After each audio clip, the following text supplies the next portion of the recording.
Somebody prayed for me.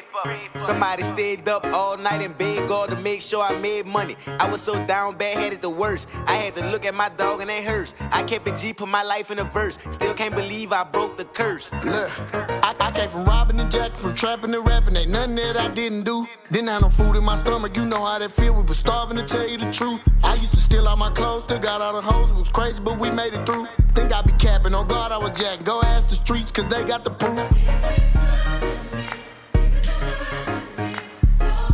So good, yeah, yeah, yeah.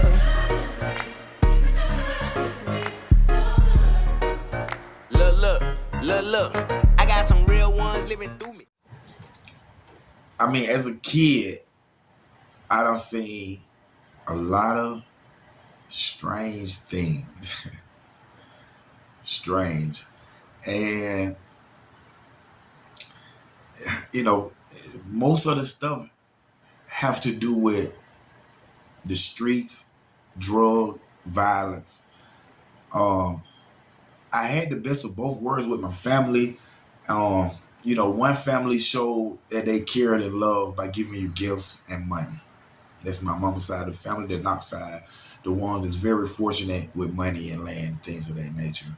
And then I had my father's side that showed you love by expression, by telling you. You couldn't leave from my grandmama, Dolores's house without them telling you that they love you 30 times. Can't even get in the car because they still saying it, you know what I'm saying? And they hugged you and pinched your cheeks and things of that nature. So it was love all around me, And at the same time, we talking about they coming out of the 80s into the 90s and this era from crack, to the violence of robbery and carjacking, the community was torn and had scars all through Atlanta, in South Atlanta. And of course, people fell victim to the crack or whatnot. In this case, my father had already fell victim to the heroin. The crack wasn't out. I don't think, at the time when my father enlisted into the army. I guess things wasn't going good for him, and he was getting in trouble here and there, and he enlisted in the army. And I think there is where he ended up addicted to the heroin. Now, I'm not sure he could have been on the heroin because heroin was there, before the cocaine came and whatnot. Excuse me. But I'm not sure if he was addicted to the heroin before he went to prison. Before he went to the army. But I do know he was doing heroin while he was in the army. And, I think he ended up getting a dishonorable discharge. And I think it had something to do with the heroin and the drugs. Maybe he got caught with it or caught with it in his system. But coming home, of course, he was still on it. And, of course, it was super heavy right now. Like, this is right before the crack come in. You know what I'm saying? So that was the thing that everybody was doing, really. And, that and cocaine, because cocaine was there.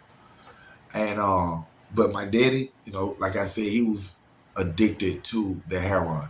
And I'm not really sure if he, did the cocaine or anything. I just know that he did the heroin and stuff. And at this time, I had got old enough to go and spend a night at my grandmother's house, which my father, for most of his life, stayed with his mom. He's still in the house right now. My grandma dead. He still stay there. But this is the time, he was on it real bad. He came home. He's on it.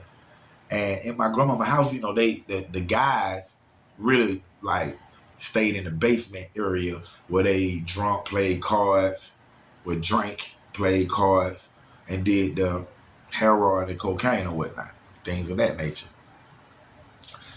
And, I recall being downstairs, and my daddy used to, do the heroin, and his arm shoot the needle. And you know how what it do to you. Y'all see the moves, but he used to nod off. It brain, it's a downer. Slows your heart down, your blood flow, all that stuff. So when that stuff slows down, that's your body. So you can't even really keep your head up. And it was several occasions that he did that. And at the time, I didn't know what was going on. Meaning, like, I knew that he had done shot the heroin because I could see, the thing still in his arm and shit. And, I knew it was drugs, but I didn't know what was going on. Like when he, he be talking, he started dozing off. I just didn't know what that feeling. I didn't know that about that's a downer. It's, stuff like that. I knew that it had to be an effect of the drug, especially after me seeing it at different occasions. Well, I remember, my daddy had a dog. Her name's Sheena. Her name was Sheena. I miss that dog too. And she was like the best dog my daddy ever had. But Sheena was a golden boxer. Of course, a girl. She was a golden boxer. And she was very protective. She was even protected like my little cousin Shaquila and Sakaris. My Aunt Stephanie, love you, Auntie. My Aunt Stephanie, 2 kids. If my daddy pretended to like whoop them, his own dog would like try to attack him because she felt that he was hurting the babies. And of course, she grew up with my cousin them. So, she's like their sister, their auntie or whatever. And here my daddy just like used to like to get a aroused out the dog, like to irritate the dog by acting like he gonna whoop my 2 little cousins, Shaquila and Sakari, and she used to go crazy and stuff. Well, this particular time my daddy had done hit the heroin. And he had done went into OD zone, had to start ODing or whatnot. And he had a friend that was sitting right there. He had a friend that was sitting right there that was on the heroin too. His name is Henry Bridges. What's up, Henry? Goo. They call him Goo. But Henry Bridges was sitting next to my daddy doing heroin with my daddy when my daddy OD'd. And he went right into rescue mode. You know what I'm saying? It's his friend. You know what I'm saying?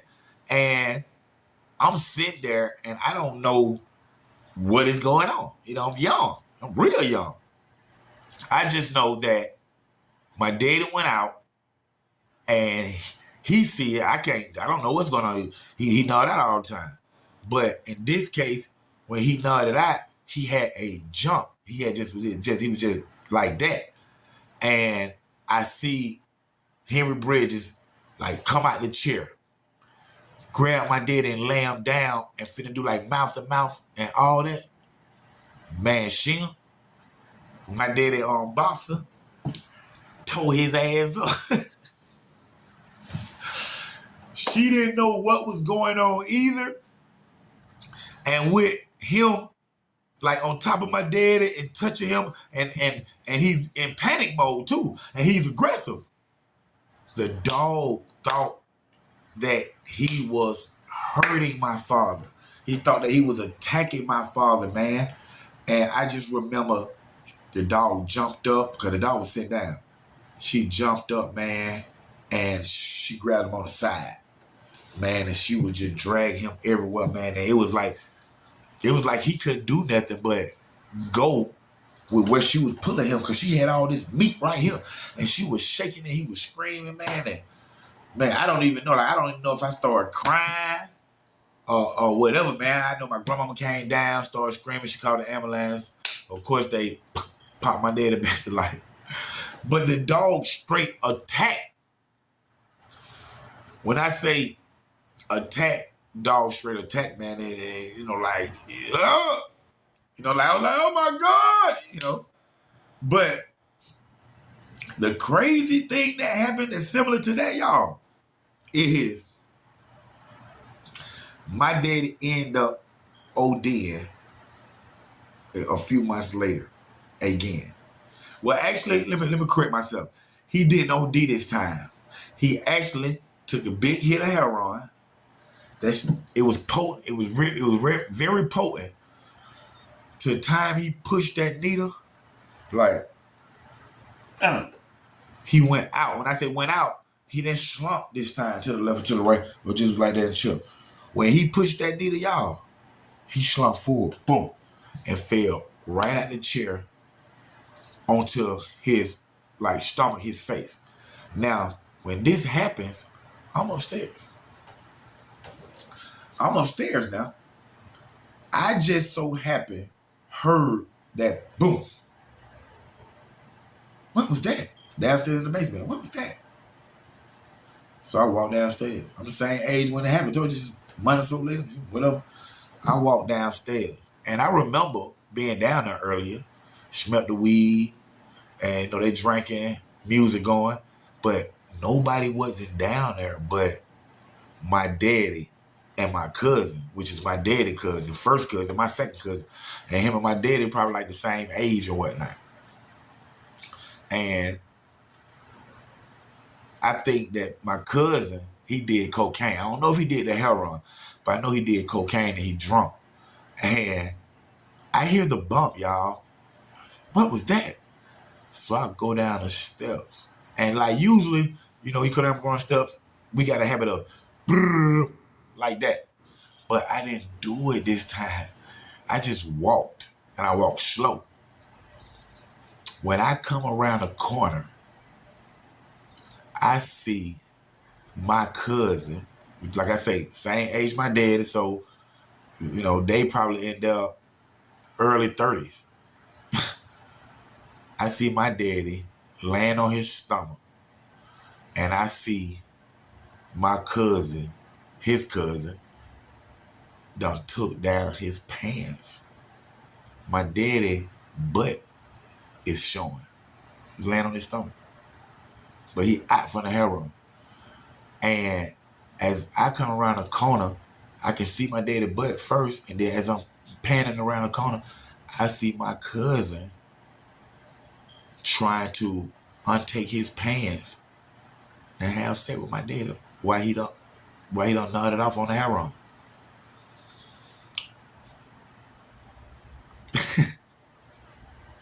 Hey man, you can't make this up, bro. This is my life, y'all. Real talk, man. When I tell y'all this though, when I pan a little bit around the corner as I'm walking and I see him unbuckling and now he unbuckled, it was like I froze right there. But it was like time I froze, my daddy woke up. Now y'all know my daddy bought that life. Y'all heard this robbery story that he sent me on.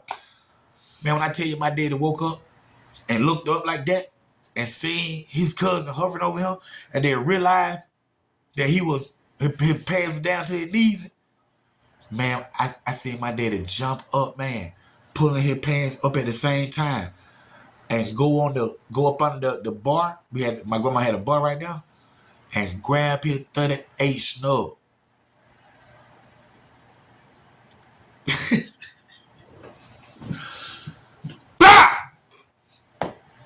Shot him right in the ass. Boom! Another butthole. This real talk, man.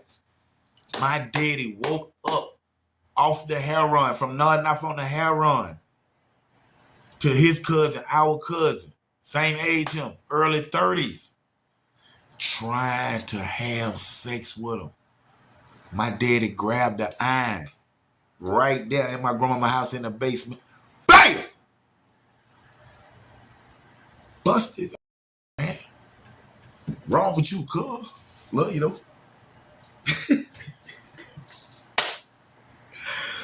Hey, man. Crazy things happen when you dealing with drugs out here in these streets, man. It's real talk, man. That man was trying to have sex with my daddy, bro. His own cousin. Thank y'all for tuning in, man, to another great episode of Underground Source TV. Make sure y'all subscribe. Make sure you like. Make sure you share. make sure y'all check out my YouTube shops, man. And check this out. We got memberships going. Y'all can see some of them videos. Y'all can get them shots out. And speaking of that, big shots out to Wendy Knox, my cousin, man. She got that burner membership, man. She got that burner membership, man. That's one of the biggest membership it is, man. Big shots out to Wendy Knox, man. Y'all make sure y'all check out Wendy Knox on Facebook and here on YouTube, man. Thank y'all for tuning in to another great episode of Underground Source TV, man, with your host, producer, TV and film producer, Dontrece Knox, man. Don Knox, American Nightmare. Y'all check it out, man. It's going to be on Prime. It's going to be on Tubi, Prime Video and Tubi, and right here on YouTube this summer, man. Started me, Soulja Slim, Lil Wayne, Dungeon Family, Young Money, Cool Breeze, DTP. It's going down, man. Bangladesh, big shout out to Bangladesh, man. OG Black Boy 3700, Colin Park, stand up. So good, yeah. So good, yeah. I remember them days trying to get paid. We was hungry than a bitch. Don't switch on your brothers, don't fuck with no others. Don't let another nigga diss. Ray got the 9, JC got the Drake. Neither one of them gon' miss. Don't play with my cheese, don't fuck with no rats. I'll turn you into Swiss. Don't beef for no nigga unless it's the money, but it's never about a bitch. I'm all in New York, I'm all at the game. I don't even watch the Knicks. I'm not for the games, can't fuck with my brain. I ain't nothing for the tricks. Cause you can get shot in this bitch. Somebody gon' drop in this bitch. Hey, I'm really just thanking the Lord for the power. Get your shit on these niggas for hours. Was kicking in dust day to day, touching powder. Fuck around, hope the Lord clear the cow. Away from the gang, keep the gang out the towers. If they go, they be home in some hours. Done took so much money this month, 100,000. Fuck up, I don't lean